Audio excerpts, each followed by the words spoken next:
Aris telah menemukan sebuah guci. Begitu Aris ingin melihatnya, Rani mencoba mencegahnya. Namun, Aris sudah melihat isinya. Abu bercampur pecahan tulang kecil yang menghitam. Tangannya bergetar, tapi ia tetap mengeluarkan benda lain yang ada di dalamnya, selembar kertas tua yang tergulung rapi.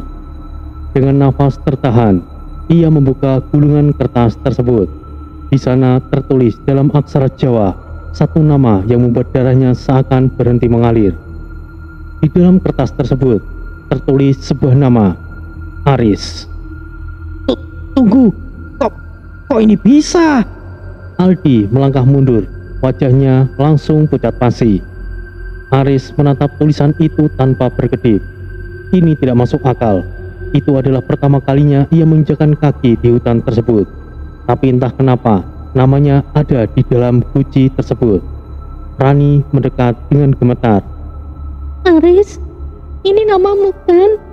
Jangan-jangan ini guci untuk ritual. Aldi mencoba menenangkan diri, tapi suaranya tetap gemetar. Mungkin ini cuma kebetulan. Mungkin ada orang lain yang namanya juga Aris. Aris ingin percaya teori itu, tapi sesuatu di dalam guci masih menarik perhatiannya. Ia merogoh lebih dalam dan menarik keluar sesuatu yang lebih mencengangkan. Sebuah foto hitam putih yang sudah mulai pudar dimakan waktu. Saat melihat foto itu, Rani menahan nafas. Astaga, foto itu. Foto itu memperlihatkan seorang pemuda dengan wajah yang sangat familiar. Ini mirip Dika. Aldi berseru, tangannya bergetar saat menunjuk gambar itu. Namun, yang lebih mengerikan bukanlah hanya wajah di dalam foto. Di pojok bawah foto itu tertera angka yang samar, namun masih bisa terbaca. 1975. Suasana seketika sunyi, hanya suara nafas mereka yang tersengal ketakutan. Bukankah Dika lahir tahun 1985? Fisik Rani tidak percaya. Aris merasa bulu kuduknya berdiri. Dika atau seseorang yang mirip dia sudah ada di sini sebelum kita lahir. Mendadak terdengar suara langkah pelan dari kegelapan hutan. Aldi menelan ludah. Kalian dengar itu? Angin berhembus lebih kencang. Dari kejauhan, samar-samar terdengar bisikan. Aldi bergetar dengan segera berdiri. Kita harus segera pergi dari sini sekarang. Malam pun tiba dengan sangat cepat. Mereka sudah kembali di perkemahan, mencoba memahami temuan mengerikan itu. Selamat duduk di kejauhan, wajahnya tertutup bayangan. Aris mendekatinya. Selamat, kamu tahu sesuatu kan? Apa maksud guci ini? Selamat menatap tanah, lalu menarik nafas panjang. Kau tidak akan suka jawabannya, Riz. Sudah, jawab saja, Mat. Selamat akhirnya menoleh. Setiap 5 tahun sekali, desa ini harus menyerahkan seseorang ke Alas Purwo. Apa? Maksudnya apa, Mat? Penunggu Alas tidak akan mengganggu desa ini karena ada perjanjian lama. Tapi 5 tahun harus ada yang dikorbankan. Selama itu dipenuhi, desa akan tetap aman. Rani mulai melangkah mundur. Itu gila, itu berarti... Ya, warga desa tahu kita akan datang. Mereka juga tahu kita mungkin salah satu yang akan dipilih. Dipilih? Siapa yang akan memilih? Aku keturunan dukun desa yang bertugas untuk memilih korban. Jadi, kau sengaja membawa kita ke sini, Mat? Selamat tidak membalas, tapi tatapannya penuh rasa bersalah. Setelah beberapa jam kemudian, sesuatu yang mengerikan terjadi pada Aldi. Ia mulai berbisik sendiri dan matanya mulai kosong. Ibu, Aldi, ada apa? Aku lihat ibuku. Dia memanggil. Aldi, tidak ada siapa-siapa di sana. Aku dengar dia. Dia bilang aku harus ikut. Dia bilang aku bisa pulang. Aris menyalakan senter ke arah yang Aldi tatap. Sosok wanita berdiri di antara pepohonan, mengenakan daster putih. Ibu! Aldi, itu bukan ibumu. Aldi tersenyum samar, matanya mulai berkaca-kaca. Aku bisa pulang, Riz. Tiba-tiba, angin berembus dengan kencang.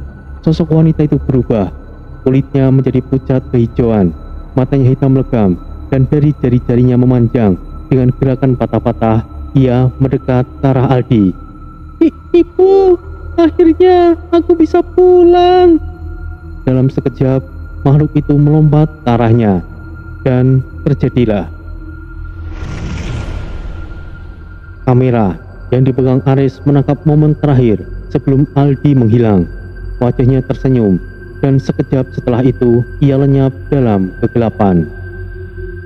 Langit menghitam dengan cepat. Petang belum sepenuhnya datang, tapi gelapnya seperti mempercepat oleh sesuatu yang tidak terlihat. Kabut turun perlahan, menebal di antara pepohonan raksasa. Angin malam menggerus dedaunan dan membawa serta bau amis tanah dan darah. Suara ranting patah terdengar jelas di belakang mereka. Berat, terlalu berat untuk ukuran langkah manusia. Riz, kita harus pergi. Suara Rani nyaris berbisik, tangannya gemetar, matanya menatap sekeliling tanpa fokus. Aris menoleh meraih tas yang sudah setengah terbuka dan langsung berdiri. Iya Rani, tempat ini sudah tidak aman lagi. Tapi kemahnya masih di sini. Bagaimana jika kita tunggu sampai terang saja, Riz? Rani, dengarkan aku. Makhluk itu, dia tidak sendiri sekarang. Tadi aku mendengar suara yang lain. Jika kita tetap di sini, kita cuma akan menunggu giliran kita untuk dibawa. Rani menatapnya, diam, kemudian perlahan mengangguk. Rani, ayo segera pergi dari sini. Mereka tiba-tiba melangkah untuk pergi. Akan tetapi, suara langkah berat, seretan kasar, dan lebih dari satu terdengar. Astaga, lari, Rani! Aris menarik tangan Rani. Mereka berlari menembus semak, melompati akar-akar yang menjulur seperti cakar raksasa. Dedaunan basah mencambuk wajah, nafas saling bertabrakan. Aku benar-benar nyesel ikutin kamu, Riz. Pikirkan itu nanti Rani, sekarang kita lari. Dari belakang, suara makhluk-makhluk itu semakin jelas. Langkah-langkah menghantam tanah dengan ritme yang kacau, seperti kawanan hewan liar, bukan manusia, dan dari kejauhan. Suara jeritan samar, bukan satu, dan itu bukanlah manusia. Riz, itu suara Aldi. Tidak usah dengarkan itu Rani. Ayo cepat segera lari. Petir menyambar. Kilat memperlihatkan sosok hitam tinggi di antara pepohonan berdiri diam di atas batang pohon. Langkah mereka mulai melambat. Nafasnya tidak lagi beraturan. Dada serasa mau pecah. Di balik kerimbunan akar dan semak berduri, tampak celah besar di batu karang. Mulut gua menganga seperti rahang raksasa siap menelan apapun yang lewat. Rani, kita masuk! Mereka menukik ke dalam dan seketika teriakan makhluk itu mengoyak udara tepat saat batang pohon besar tumbang.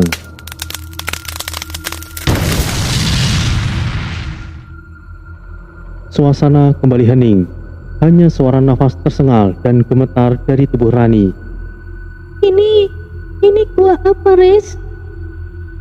Entahlah. Sepertinya kita barusan masuk ke perut gunung. Riz, kalau ternyata gua ini tempat tinggal mereka, kita gimana? Tidak perlu pikirkan itu. Setidaknya kita aman untuk saat ini.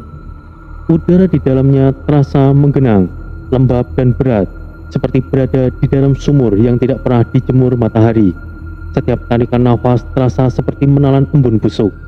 Langkah kaki Aris dan Rani menggema di lantai batu, menciptakan suara yang terlalu keras di tengah keheningan mematikan. Gua ini dingin banget, Riz. Sudahlah Rani, tidak perlu banyak protes. Suara aneh seperti kuku tiba-tiba terdengar, menggores sebuah batu yang menggema dari dalam. Rani buru-buru menyalakan senternya. Cahaya menyapu dinding, dan apa yang mereka lihat membuat darah mereka berhenti mengalir. Lukisan aneh memenuhi seluruh dinding gua. Fitur-fitur bertopeng, manusia tanpa wajah, makhluk berkaki 3 yang mencapik tubuh manusia. Simbol-simbol kuno tergores dengan darah kering yang kini menghitam. Riz, ini tempat apa sih sebenarnya? Entahlah Rani, memangnya aku tahu. Sudahlah, kita cari tempat yang aman. Langkah Rani terhenti mendadak. Ia menyodorkan senternya ke lantai. Astaga, ini Riz. Rani kaget dan mundur terhuyung. Tulang-tulang manusia berserakan dengan jumlah ratusan. Tulang anak kecil, anak-anak, tulang besar, dan tengkorak retak. Beberapa masih menggunakan sisa-sisa pakaian pramuka. Yang lain hanya tinggal tulang belakang yang melengkung seperti habis ditarik paksa. Ini bukanlah tempat perlindungan. Ini kuburan massal. Suara Aris nyaris tak terdengar. Dan tiba-tiba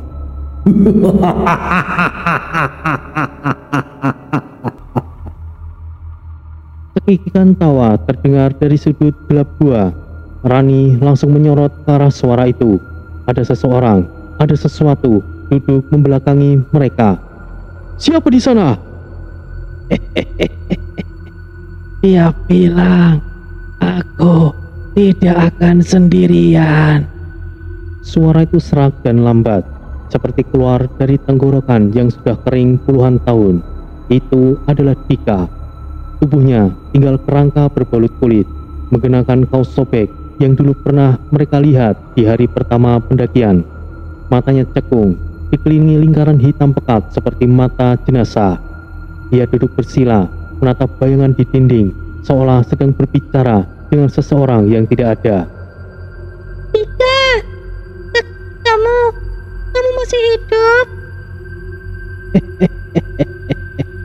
Aldi, kau dengarkan? Mereka datang lagi. Mereka datang. Mereka lapar. Dika, apa yang terjadi padamu? Dika! Aris, kau bawa dia kan? Bawa ibunya Aldi. Hah? Dika, kamu ngomong apa? Tidak ada ibu-ibu di sini. Dia sudah ada di sini. Dia ada di belakang kalian. Lampu senter Aris berkedip.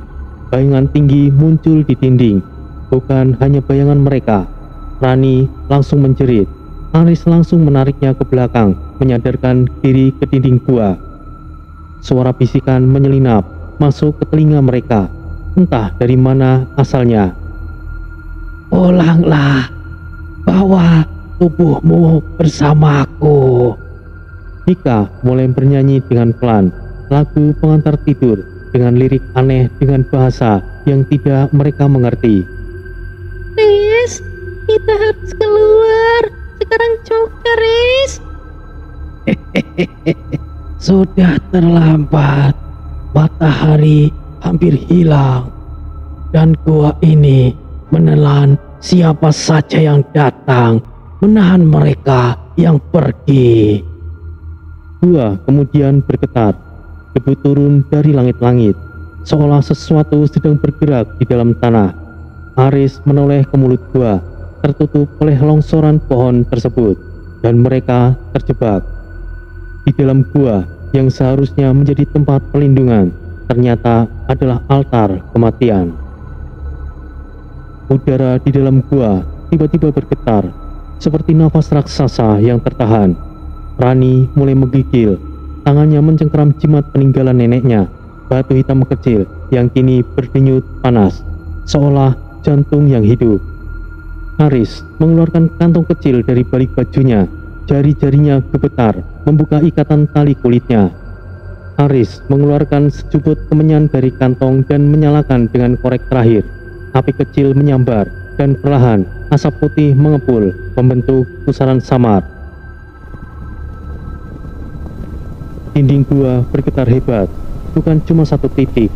Seluruh gua seperti berdenyut, Suara-suara mulai berisik. Pepohonan di luar terasa seperti hidup. Terdengar bergerak keras sampai di dalam gua. Suasana menjadi lebih gaduh dari sebelumnya. Rani mulai menangis. Asap kemenyan tidak mengusir, justru malah mengundang. Bisik-bisikan mulai muncul, puluhan dan ratusan. Tawa, tangis, raungan, dan teriakan anak kecil menjadi satu. Apa ini? Apa yang sebenarnya kita panggil? Pohon di luar gua mulai berdarah. Cairan hitam menetes dari dahan seperti luka yang terbuka. Rani, kita harus segera keluar. Aris menarik Rani, tapi akar-akar menjulur dari celah batu, menutup jalan keluar sedikit demi sedikit. Kalau kita tidak keluar sebelum matahari tenggelam, kita tidak akan keluar sama sekali. Hutan ini haus, dan kalian cuma tumbal terakhir. Tanah di bawah Dika mulai merekah, seperti lubang mulut yang terbuka. Ia tidak melawan, ia tidak berontak, ia justru tersenyum. Aku sudah lelah.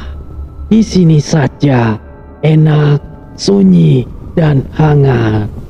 Aris, Rani. Dika, bangun. Kita masih bisa keluar. Siapa yang ingin mau keluar? Tubuh Dika mulai ditelan tanah, pelan-pelan sambil tertawa seperti orang kesurupan. Aris menoleh dan mata Rani membalap. Kalung neneknya sekarang bergetar dengan keras. Tiba-tiba, api melonjak setinggi atap gua. Asap putih berubah menjadi pusaran cahaya kehijauan. Makhluk-makhluk yang tidak terlihat menjerit kesakitan. Gema raungan menggelegar di dalam kepala mereka. Celah cahaya terbuka di dinding gua, seperti robekan dimensi. Rani, sekarang, ayo kita pergi. Aris menarik Rani, dan mereka berlari. Gua langsung meledak oleh cahaya dari dalam, lalu gelap menelan segalanya. Suasana menjadi sunyi. Suara angin, daun-daun bergoyang pelan. Rani tergeletak di atas tanah yang lembab. Nafasnya berat, baju penuh lumpur yang basah. Dan di sebelahnya, Aris membuka mata secara perlahan. Kita masih hidup. Iya, tapi Dika dan lainnya. Aris hanya terdiam. Tapi di balik pohon, gema tawa masih terdengar. Lalu tiba-tiba hening. Senja telah berlalu, tapi hutan belum sepenuhnya menjadi malam. Kabut tipis masih menggantung, seperti nafas makhluk yang belum puas. Angin sepoi menyapu dedaunan, menciptakan bisikan yang samar. Nafas berat gemeretak dedaunan, dan suara jantung bergema. Dua sosok tergeletak di atas tanah basah. Tubuh mereka penuh lumpur dan luka. Nafas masih ada, tapi tidak utuh. Dunia seakan melambat. Aris terbaring telentang, matanya menatap kosong langit, jingga yang perlahan hilang. Di sebelahnya Rani menggeliat dengan lemah. Rani, kau baik-baik saja? Aris, iya, aku baik-baik saja. Sepertinya kita berhasil. Rani mengangguk. Dengan tangan gemetar, ia meraih kamera. Tangannya tremor, tapi berhasil menekan tombol putar. Layar kamera menampilkan gambar yang goyah. Warga gaib berkumpul di mulut gua. Wajah-wajah yang samar, tak sepenuhnya manusia. Mereka berbisik dalam bahasa yang tidak dikenal. Di akhir rekaman, terlihat Slamet tergeletak di tanah. Mata terbuka, tersenyum lebar seperti orang yang telah lama menunggu ajal. Di tangannya kain hitam yang sama seperti yang dikalungkan Aris saat awal perjalanan. Rani hanya terdiam, tidak tahu harus menangis ataupun lari. Tapi tubuhnya menolak untuk bergerak. Kamera terjatuh dan masih merekam. Lensa menyorot di langit yang gelap. Lalu, satu persatu cahaya kecil seperti lentera muncul dari dalam hutan dan mengambang. Satu lentera berhenti, tepat di depan kamera, dan kemudian rekaman akhirnya mati. Setelah itu, tidak ada yang tahu bagaimana nasib Aris dan Rani. Diketahui bahwa Rani telah selamat dan kembali, namun Aris sendiri tidak diketahui keberadaannya, karena tidak ada yang tahu bahwa Aris sebenarnya terjebak ke dunia yang berbeda.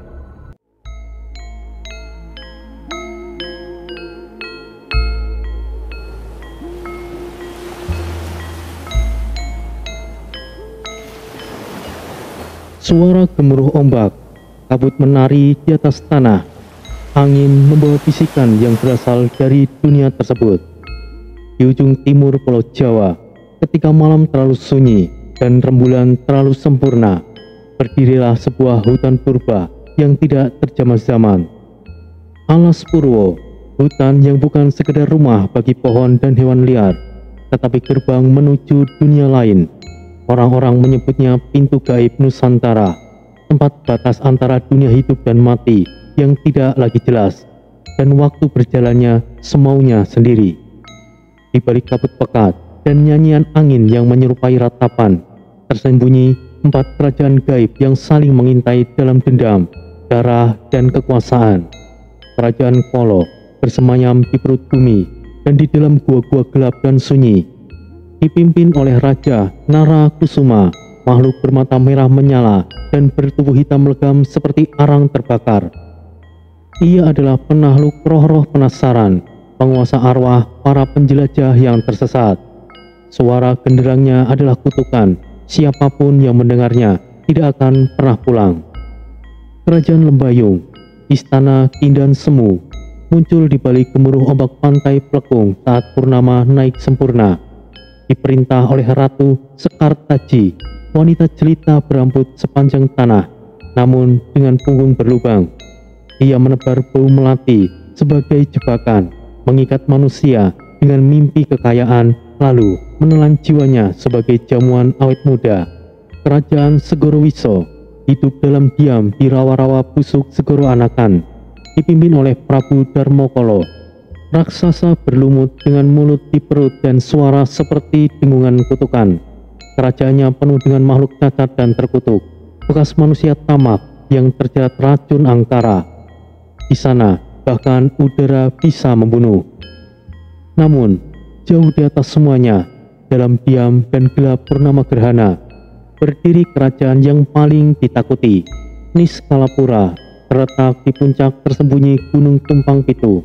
Hanya terlihat saat langit menelan cahaya, dipimpin oleh Maharani Chandra Kirana, makhluk agung setengah dewi setengah ular, berkulit perak cair dan mata memperlihatkan masa lalu dan masa depan.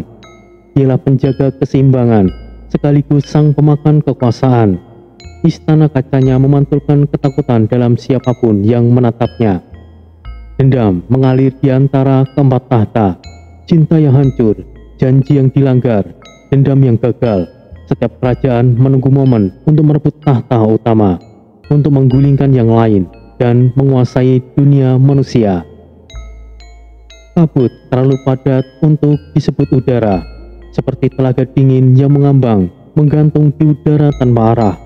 Aroma anyir darah mengendap di setiap belaan nafas, menusuk ke dalam paru-paru yang kian melemah.